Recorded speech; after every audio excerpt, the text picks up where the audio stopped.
Social মিডিয়ায় সাড়া ফেলে প্রধানমন্ত্রীর নজর কাড়লেন কাঁথির প্রতিবন্ধী কিশোর সুমন ধারা। পূর্ব মেদিনীপুরের কাঁথি পৌরসভার 20 নম্বর ওয়ার্ডের বাসিন্দা বিরল রোগে আক্রান্ত 16 বছর বয়সী সুমন ধারা নিজের জন্মদিনে প্রধানমন্ত্রী নরেন্দ্র মোদীর নজর কেড়েছেন। প্রধানমন্ত্রীর বিশেষ নির্দেশে সুমনের জন্মদিনে তার বাড়িতে এসে শুভেচ্ছা জানান প্রাক্তন কেন্দ্রীয় মন্ত্রী ডক্টর সুভাষ সরকার। সোশ্যাল মিডিয়ায় সক্রিয় থেকে প্রধানমন্ত্রীর কাজের প্রশংসা ও বিভিন্ন অনুষ্ঠানে শুভেচ্ছা জানিয়ে মোদিজির কাছ থেকে আগেই চিঠি পেয়েছিলেন এই কিশোর।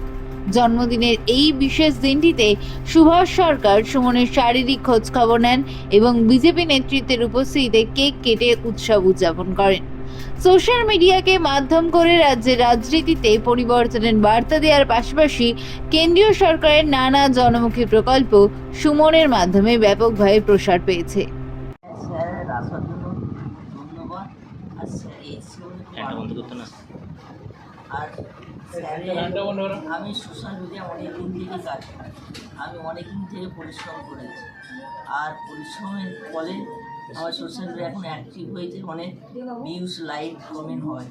আর স্যারের সঙ্গে আমার খুব ভালোবাসা আছে। আর এই পশ্চিমবঙ্গের পরিবর্তনের জন্য সোশ্যাল মিডিয়াতে কাজ করেছো কিনা তুমি? হ্যাঁ, পশ্চিমবঙ্গের পরিবর্তনের জন্য আমি অনেক সোশ্যাল মিডিয়ায় কাজ করেছি, অনেক পরিশ্রম করেছি আর সাকসেসফুলও হয়েছি। এই মুখ্যমন্ত্রী, আমাদের যে নতুন মুখ্যমন্ত্রী হয়েছে, তার জন্য তুমি কেমন, কতটা খুশি? বহুত খুশি আমি। হ্যাঁ, হ্যাঁ, তোমার বন্ধু কে কে আছে? আমার মানে এই জন্মদিন পালনের মধ্য দিয়ে সমাজের কাছে এটা বলতে চাই যে সমাজে যখন পরিবর্তন আসে তখন সেই পরিবর্তনের কাজে সবার যোগদান থাকে। এই যে সুমন, যার শরীরে কষ্ট থাকা সত্ত্বেও সে নিত্য কাজ করে গেছে সোশ্যাল মিডিয়াতে।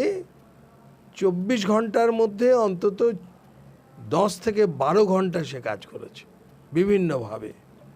মাননীয় মুখ্যমন্ত্রীর, মাননীয় প্রধানমন্ত্রীর সমস্ত সোশ্যাল মিডিয়াতে শেয়ার, লাইক, কমেন্টস, এছাড়াও ভারতীয় জনতা পার্টির বিভিন্ন যে সমস্ত সোশ্যাল মিডিয়ার যে অনুষ্ঠান যেগুলো সব দেওয়া হয় প্রত্যেকটা কাজ করেছে।